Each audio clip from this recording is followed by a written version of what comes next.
Assalamualaikum warahmatullahi wabarakatuh. Waalaikumsalam warahmatullahi. Suara saya sudah terdengar jelas ya? Sudah, Pak. Oke. Pada kesempatan siang hari ini kita akan melanjutkan pertemuan kedua sebagai rangkaian untuk perkuliahan mata kuliah pengelolaan keuangan bahan berbahaya. Jadi pada kesempatan ini sebelum kita memulai pertemuan kita pada siang hari ini, alangkah baiknya kita mulai terlebih dahulu dengan berdoa. Semoga perkuliahan kita berjalan dengan lancar. Berdoa menurut agama dan kepercayaan masing-masing. Berdoa dipersilakan.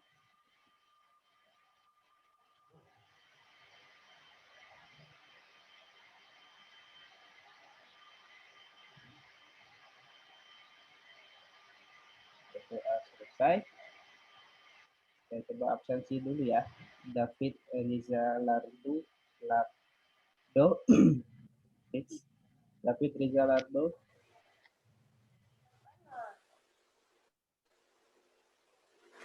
Halo? David? Ini video mati, mikrofon juga mati. Debbie Fauzana. David hadir, Pak. Ya, hadir, Pak. Oke, David masuk. Oke. David. Debbie sudah. Ya, Pak, hadir, Pak. Kasih Farizal Fahril Ruzi. Fahril Ruzi belum. Hibatur Rahman. Hadir, Pak. Oke, terima kasih. Lailatul Rahmi. Hadir, Pak. Oke, Rahmi ya. Ya. Luciana.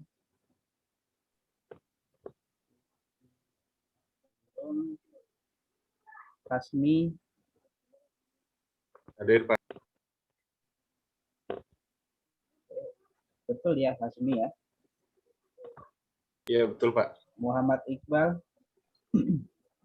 Hadir, Pak. Oke. Terima kasih. Novia Putri.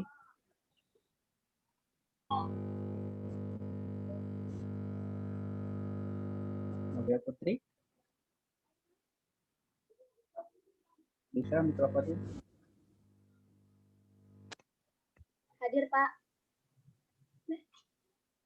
Videonya enggak muncul. Sinyal kayaknya, Pak. Resti. Resti Prima. Hadir ya, enggak bisa lagi mikrofonnya. Ade Satria. Ade Satria Dharma. Hadir, Pak. Oke, terima kasih Pak. Hadir, Pak. Selanjutnya Fahrul Budiman. Hadir, Pak. Izin bagi berkendara, Pak. Di bawah mobil. Oke, sip. Oke, Fahril Ruzi sama Luciana belum bekerja. Oke, kita lanjutkan terlebih dahulu. Oke, seperti janji saya sebelumnya, kali ini saya akan melanjutkan lagi untuk pembahasan sebelumnya. Sebelum kita mulai, ada yang bisa sedikit mengulang enggak? Apa platform yang akan kita gunakan untuk 16 atau 15 pertemuan ke depan apa? Yang masih ingat enggak? Apa platform yang akan kita gunakan?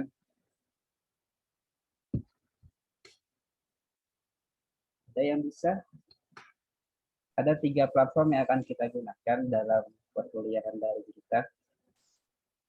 Ada yang bisa menyebutkan enggak? Ya, Pak. Izin, Pak.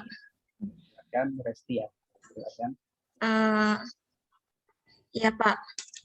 Jadi, platform yang akan digunakan yaitu WA, portal Steam, dan Zoom Meeting. Oke, betul ya. Ada yang ingin menanggapi enggak? Betul ya. Terima kasih, Rima. Betul, Pak. Oke, selanjutnya terkait ketidakhadiran, apa kaitannya berapa minimal kehadiran untuk kita bisa mengikuti ujian akhir? Ada yang bisa?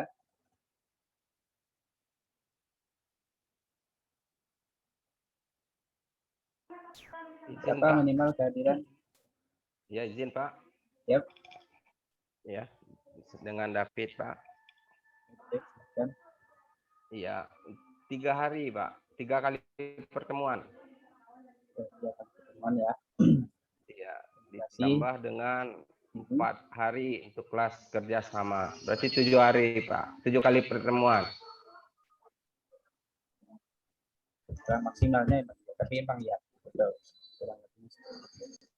Terima kasih. Ada lagi ingin menambahkan apa sih sebenarnya yang akan kita pelajari untuk 1 semester ke depan? Ada enggak yang akan kita pelajari sebenarnya apa dari semester ke depan secara umumnya?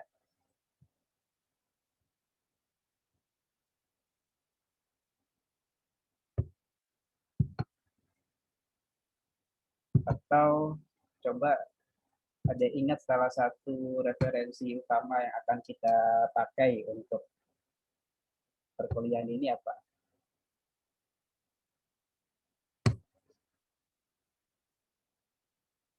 Ada?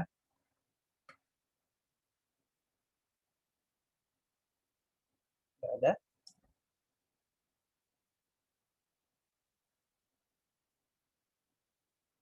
Oke.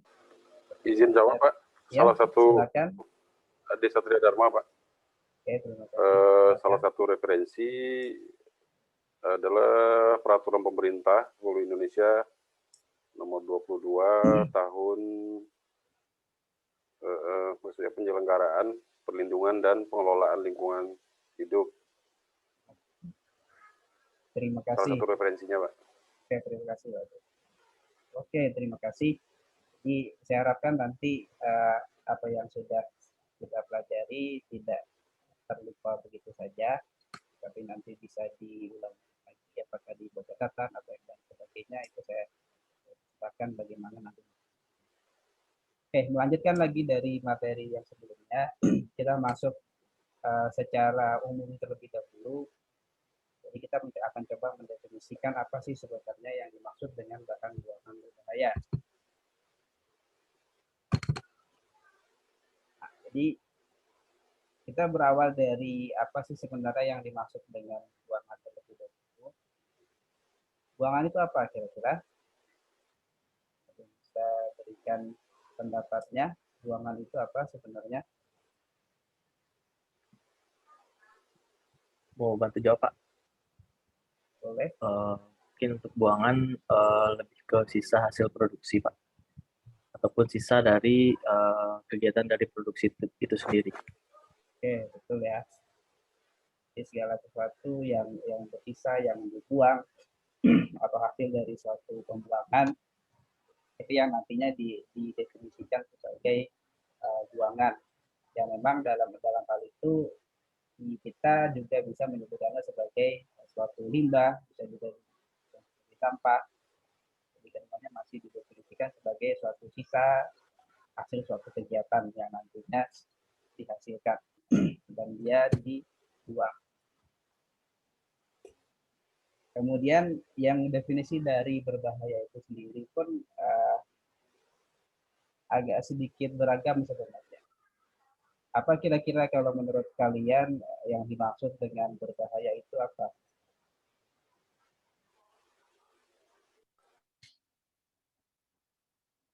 Kalau secara bahasanya apa kira-kira? Kita sebut bahaya itu apa kira-kira? Karena dia menimbulkan atau bisa mendatangkan suatu bahaya atau suatu keadaan yang menyebabkan terancamnya sesuatu. Secara bahasanya sih sederhananya seperti itu. Di mana bahaya di sini kalau kita melihat dari KPBI sendiri, itu segala sesuatu yang mendatangkan kecelakaan, bencana, kerugian, dan lain sebagainya. Jadi secara umumnya segala sesuatu yang bisa dikatakan segala sesuatu yang nantinya memiliki dampak negatif atau dampak yang tidak baik, menimbulkan sesuatu yang buruk.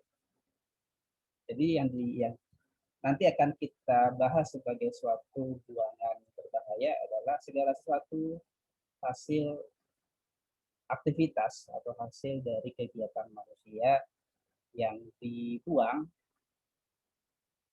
di mana buangan tersebut nantinya bisa berbahaya. Jadi dalam hal ini berbahaya bisa mengakibatkan suatu hal, apakah itu kepada manusia itu sendiri atau nantinya kepada makhluk hidup. Kemudian adanya urgensi terkait bahan buangan berbahaya sendiri itu sebenarnya kalau kita berbicara mengenai sejarah perkembangan industri, pada awalnya itu berasal dari adanya senyawa-senyawa kimia. Jadi adanya senyawa-senyawa kimia yang dihasilkan oleh manusia yang nantinya digunakan. Sebenarnya tujuan awalnya itu untuk mempermudah kerja mereka. Jadi misalnya apakah itu penggunaan pestisida, atau penggunaan bahan-bahan untuk obat, penggunaan warna, penggunaan dari proses industri yang sangat banyak sekali sebenarnya penggunaan bahan kimia yang ternyata baru diketahui itu setelah terjadinya dampak yang pada umumnya dampak akibat limbah berbahaya ini atau bahan buangan berbahaya ini sifatnya sebagian kecil memang ada yang dia bisa langsung bisa kita lihat pengaruhnya atau efeknya. Tapi sebagian lagi itu sifatnya itu bisa kita lihat dampaknya atau efeknya itu setelah berpuluh-puluh tahun setelah limbah itu dibuang. Jadi bisa dibilang memang ini salah satu keilmuan yang cukup yang baru juga karena memang berawal dari adanya perkembangan industri.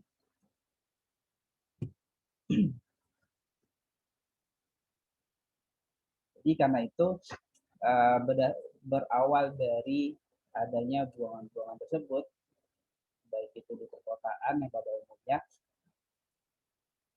dan memang karena kurangnya pemahaman terkait bagaimana efeknya atau bagaimana si senyawa kimia tadi ketika dia dibuang ke lingkungan, ketika dia dibuang ke tanah, ketika dia dibuang ke udara, dibuang ke laut, kita masih belum memiliki pemahaman secara lengkap apa yang terjadi ketika dia dibuang ke lingkungan tadi. Baik itu secara fisiknya, secara geologinya, secara kimianya kita masih belum paham secara penuh. Baru mungkin sekarang setelah banyak sekali efek yang ditunjukkan, kajian-kajian yang lebih lengkap, dan sekarang sudah banyak lagi penerapannya, penggantian bahannya, teknologi pengembangan atau pengolahan tadi dan lain sebagainya. Jadi kalau kita berbicara mengenai buangan berbahaya, ini sebenarnya terlepas dari adanya beberapa kasus yang bisa kita temui secara globalnya, dan ini menjadi salah satu pendorongnya munculnya dari sisi keilmuan bagaimana kita mengelola buangan yang berbahaya. Jadi yang pertama ini mungkin ada yang pernah baca atau yang pernah dengar terkait Silent Spring. Ini salah satu buku yang dibuat oleh Russell Carson. Jadi di sini bisa dikatakan sebagai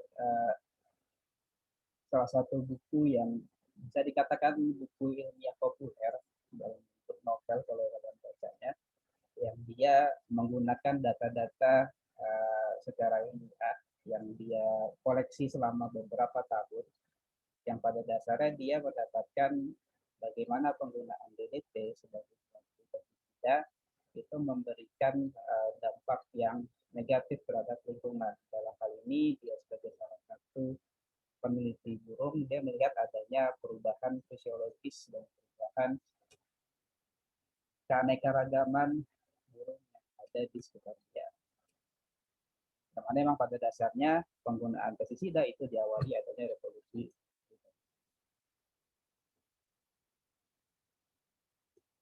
Jadi baru dari inilah yang menjadi salah satu pendorong orang-orang mulai aware, mulai perhatian terhadap adanya suatu sumber bahaya yang dalam hal ini adalah yang berbahaya atau berbahaya. Kemudian ada bina mata, saya rasa sudah banyak tahu bagaimana suatu tiba-tiba terjadinya suatu penyakit terkait sistem saraf pusatnya di teluk bina mata. Ternyata setelah diidentifikasi, ternyata kesamaannya adalah adanya konsumsi ikan dan kerang yang sumber dari teluk tersebut. Karena ternyata ikan dan kerang tadi sudah mengakumulasi merkuri yang merupakan buatan dari suatu industri kimia lokal yang ada di satu daerah aliran sungai. Kemudian ada lagi lock kanal. Jadi di sini di salah satu jalur pengiriman di kawasan air terjun Niagara, di mana dia dihentikan dalam waktu singkat. Jadi di sini suatu kanal mati yang dahulunya memang di situ dijadikan suatu area untuk pembuangan bahan berbahaya atau suatu limbah kimia. Jadi setelah selesai pembuangannya, mereka tutup. Dan setelah beberapa tahun kemudian, setelah ditimbun, difungsikan lagi itu sebagai suatu daerah pemukiman, kemudian sekolah dasar, sampai akhirnya terjadi suatu kasus yang ternyata itu terkait dengan si limbah atau buangan berbahaya dari petrokimia tadi. Jadi pada dasarnya, pada awalnya mereka tidak tahu kalau sesuatu yang mereka timbun itu ternyata bisa menimbulkan. Jadi itulah kenapa yang menjadi pendorong awal kenapa kita sangat concern untuk mengelola bahan buangan berbahaya atau limbah B3. Jadi dari apa yang sedikit pengantar tadi, jadi bisa dikatakan sumber-sumber bahan berbahaya sendiri itu yang jelas harus bisa kita kategorikan terlebih dahulu apa saja yang nantinya memang masuk ke bahan buangan berbahaya. Kalau kita melihat dari PP yang berlaku di kita, jadi bahan berbahaya sendiri atau B3 itu didefinisikan sebagai suatu zat yang nantinya bisa menimbulkan bahaya substansial ataupun potensial. Jadi substansial ini memang langsung memberikan efek, potensial jadi sifatnya akan terjadi dalam kurun waktu tertentu setelah dia terpapar oleh satu zat tadi terhadap kesehatan manusia maupun organisme hidup. Dan sifat dari si zat tadi dia tidak mudah terdegradasi atau bisa dikatakan dia sifatnya persisten. Kemudian dia dapat bersifat mematikan dan menyebabkan suatu kerusakan yang sifatnya itu atau efeknya itu secara kumulatif.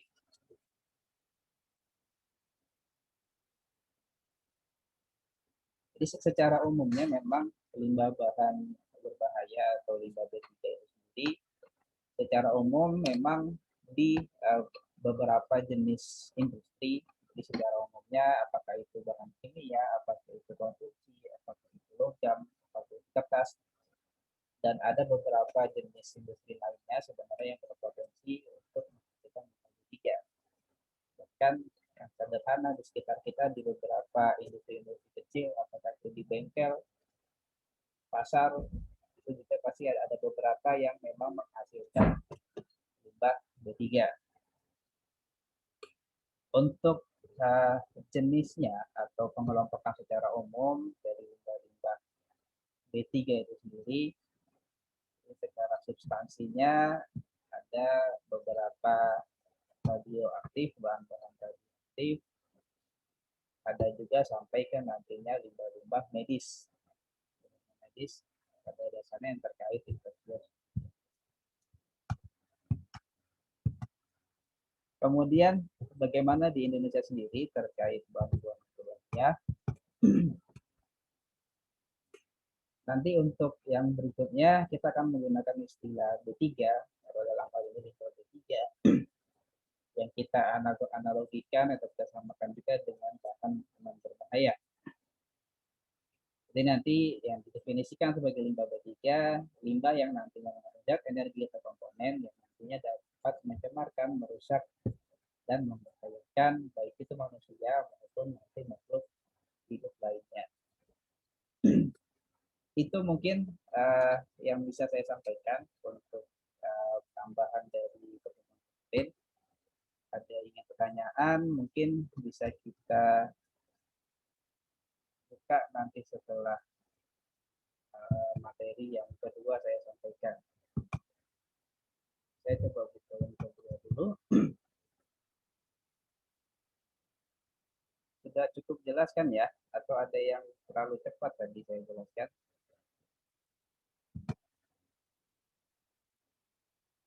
Halo?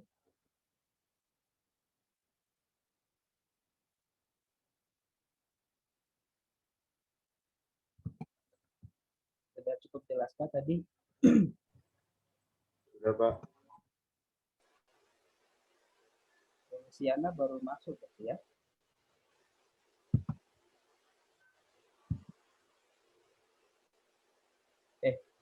Kita lanjut dulu ya.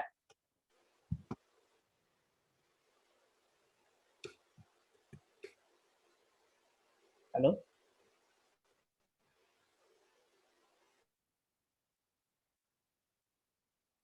Halo?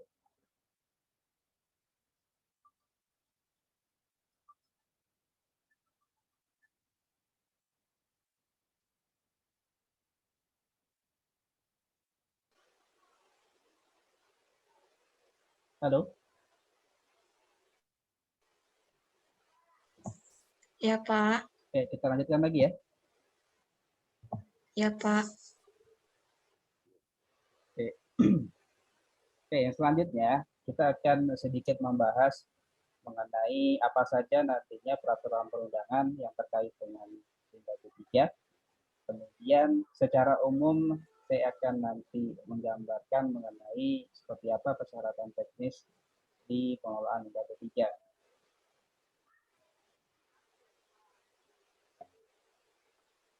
Oke, dari peraturan itu sendiri, pada dasarnya munculnya peraturan itu menjadi salah satu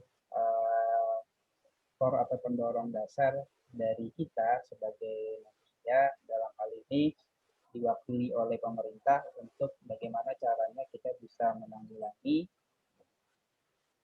atau menyelesaikan permasalahan terkait limbah B3 itu sendiri. Jadi di mana harapannya dengan adanya regulasi, dengan adanya peraturan itu sendiri, itu bisa mencegah orang untuk melakukan pembuangan limbah B3 sampai dengan bagaimana kita bisa menanggulangi ketika terjadinya suatu pencemaran melalui bahan atau melalui limbah B3. Jadi pendekatannya sendiri nantinya ketika kita berbicara peraturan perundangan terkait ketika nanti limbah itu dihasilkan, ini memang pada dasarnya dalam regulasi dalam peraturan pengelolaan limbah B3 sendiri itu akan berlaku ketika nantinya sudah dihasilkan.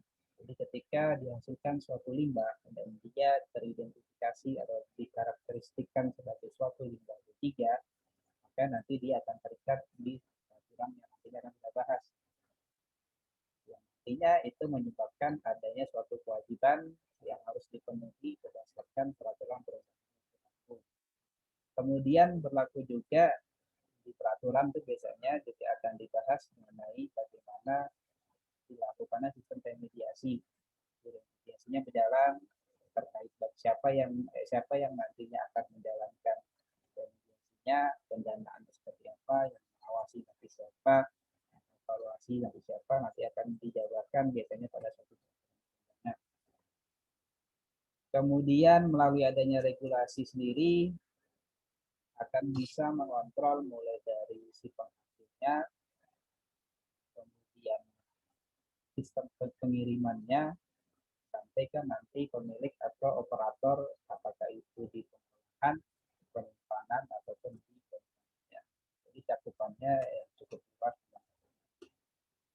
Jadi secara umumnya nanti dalam pengelolaan limbah B3 diperlukan mulai dari penanganannya, ketika dihasilkan, penanganannya, pengambilannya seperti apa, pengambilannya seperti apa, untuk penyimpanannya sendiri dibutuhkan fasilitas yang seperti apa, sampai ke nanti ke sistem pembuangannya akan seperti apa juga harus diatur melalui. Jadi di kita sendiri kita memisahkan. Jadi pada awalnya kita memisahkan antara B3 dengan limbah B3. Jadi ada yang memang pada dasarnya suatu zat energi itu memang didefinisikan sebagai suatu bahan berbahaya dan beracun. Dan nanti di situ dia masuk ke ranahnya pengelolaan B3. Sedangkan untuk yang limbah B3 yang menjadi concern kita pada perkuliahan ini atau pada masa kuliah ini adalah mengenai limbah B3. Di mana sekarang dengan adanya Undang-Undang Omnibus Law kemarin, yang pada akhirnya ada peraturan perundangan turunan, yang mana PP 22/2021, di mana di situ PP 22/2021 itu membahas cukup banyak sebenarnya, mengganti terkait udara, terkait B3, terkait pencemaran laut, dan lain sebagainya cukup banyak. Salah satunya adalah dia membahas mengenai B3 sendiri atau limbah B3. Nanti kita akan bahas, kita akan coba membahas lebih ke pengenalan, lebih ke dasar-dasarnya dulu saja, kulitnya seperti apa yang ada di dalamnya. Diharapkan nanti sambil berjalannya setiap pertemuan, kita akan coba membahas seperti apa penerapannya di lapangan, yang artinya seperti apa, apakah yang sesuai atau kendala-kendalanya apa. Dan bisa kita bahas juga apa yang membedakan nantinya PP 101 dengan nantinya di PP 22. Dan mungkin kalau kalian sempat mendengarkan adanya beberapa limbah B3 yang dikeluarkan dari list di PP 101. Jadi di PP 22 sendiri, kalau dari juga memang penyelenggaraan pengelolaan lingkungan itu, di mana ada persetujuan lingkungan yang di sini menghilangkan secara otomatis menghilangkan yang adanya izin lingkungan, digantikan dengan persetujuan lingkungan, yang nanti akan berimplikasi juga bagaimana nanti kita mengelola limbah B3. Dan di sini juga langsung dijabarkan adanya pengelolaan limbah non B3. Jadi dalam hal ini non B3 nanti akan saya jelaskan lebih lagi. Pada dasarnya nanti akan ada beberapa pemisahan dari karakteristik yang dilakukan pada proses limbah B3 ketika dia tidak masuk ke dalam karakteristik sebagai limbah B3, maka dia dijadikan sebagai limbah non B3 dan dia dikelola dengan cara-cara yang ada di sini juga dijabarkan. Secara umumnya untuk PP 74 ini sebagai pengantar saja, karena tidak akan kita bahas secara lebih lengkap. Bagaimana klasifikasinya, kemudian ketiganya, penanggulangan, pengawasan siapa, sampai ke nanti ketentuan pidananya. Oke, kita masuk bagaimana pengelolaan B3 dan limbah non B3. Ini tertinggal limbah B3 ini maksudnya yang ada di PP 22. Secara umumnya memang sama, adanya kewajiban penghasil untuk mengelola limbahnya, di mana pengelolaannya sendiri mulai dari penetapan, penggunaan sampai dengan pembiayaan sudah diatur sebenarnya dari PP 22 ini. Secara umumnya apa saja sih sebenarnya persyaratan teknis yang harus dilakukan untuk pengelolaan limbah itu sendiri? Pada PP 101 kita banyak menggunakan perizinan. Jadi setiap yang ingin mengelola limbah B3-nya, apakah itu untuk menyimpan, untuk dimanfaatkan, untuk mengolah, dia harus mengurus perizinan, izin untuk menyimpan, izin untuk mentransportasikan atau pengangkutan, izin untuk memanfaatkan, izin untuk pengolahan dan lain sebagainya. Memang sangat banyak. Jadi ketika suatu instansi atau suatu perusahaan atau industri ingin menggunakan secara penuh, yang pastinya akan dibutuhkan banyak sekali perizinan. Memang secara faktualnya dari beberapa yang memang saya ketahui, memang untuk industri kecil pasti akan sangat kesulitan untuk bisa mengelola limbah batu bara sendiri. Meskipun sebenarnya di PP 101 sudah diarahkan ketika memang tidak sanggup untuk melakukan pengolahan, dia bisa menyerahkannya kepada instansi lain atau kepada lembaga lain yang dia memiliki izin untuk melakukan pengelolaan limbah batu bara. Tapi memang ini karena masih baru, saya sendiri pun masih belum mendapatkan secara lengkap. Tapi yang jelas tidak adanya izin lingkungan, jadi menyebabkan adanya beberapa perbedaan. Saya coba rangkum beberapa hal yang berbeda. Jadi yang pertama di sini terkait penetapan, jadi beberapa hal yang saya dapatkan terkait bagaimana teknisnya teknis pengolahan limbah B3. Yang pertama dalam hal menetapkan suatu limbah B3. Jadi misalnya suatu limbah yang dihasilkan oleh suatu industri, maka dia harus mengeluarkan rekomendasi dari tim ahli yang menyatakan memang kalau si limbah tadi itu apakah memang dia masuk ke limbah B3 atau dia non limbah B3. Kemudian di sini masih ada diwajibkan sebenarnya melakukan pelaporan kegiatan terkait pengolahan tadi, mulai dari pengurangan sampai dengan nanti pembuangan pelaporannya. Yang berbeda sini nanti adanya nomor induk berusaha dan persetujuan lingkungan terkait teknis-teknis secara spesifik, apakah itu penyimpanan dan lain sebagainya. Kemudian di pengumpulan limbah B3, selain adanya persetujuan lingkungan, nanti ada juga perizinan berusaha terkait pengelolaan lingkungan, di mana nantinya persetujuan lingkungan baru bisa didapatkan ketika dia sudah mendapatkan persetujuan teknis pengelolaan limbah B3. Di mana persetujuan teknis ini tergantung dari area atau cakupan dari si pengelola tadi. Jadi dia bisa lingkupnya lingkup di kabupaten atau kota, bisa lingkupnya di provinsi atau lingkupnya nasional.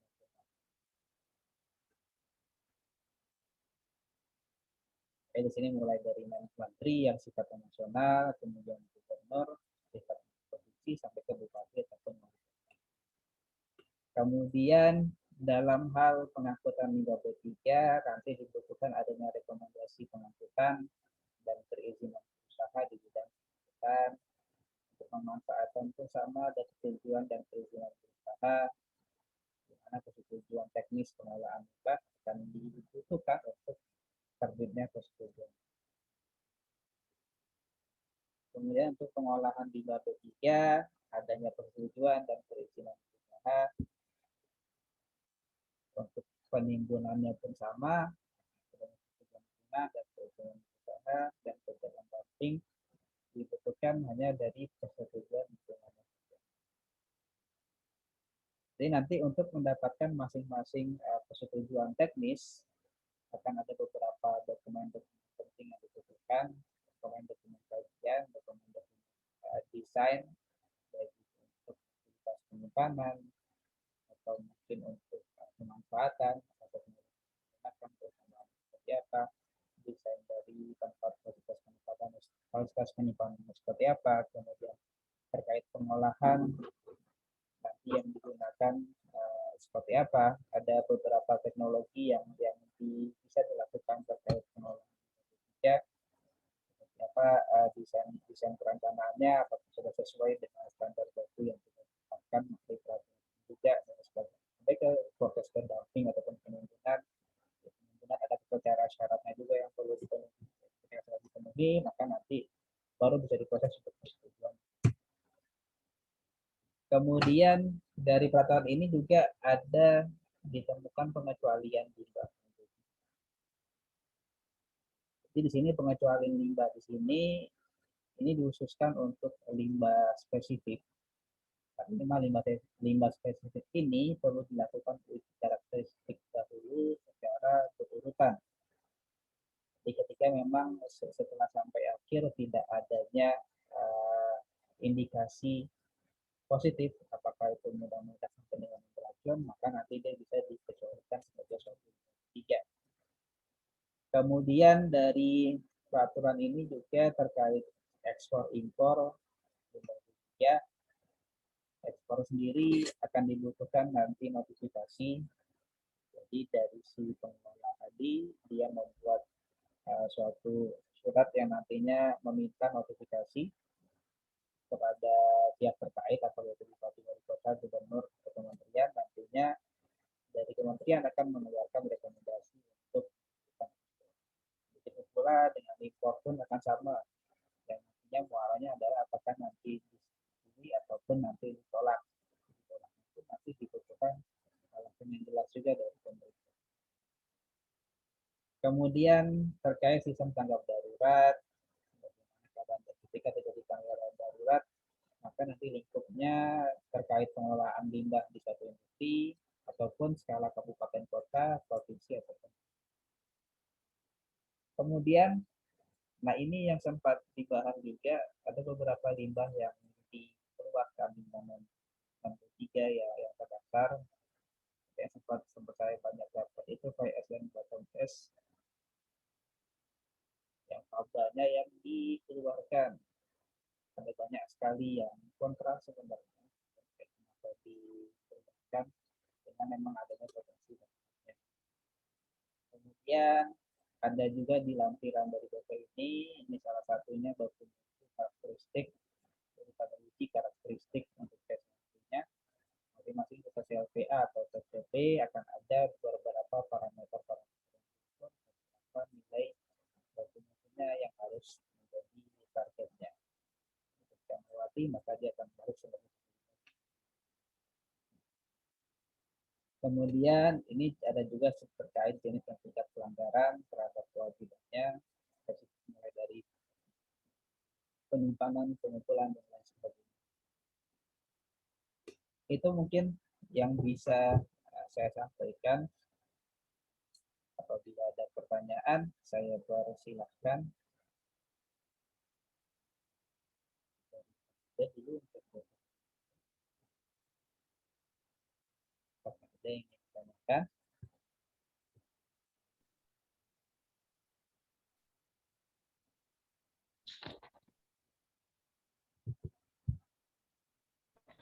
Iya Pak, saya ingin bertanya. Tadi dijelaskan di teknik pengelolaan limbah B3 ini ada salah satunya itu dumping. Dumping itu bisa dijelaskan apa Pak? Karena setahu saya dumping itu untuk jual beli ya.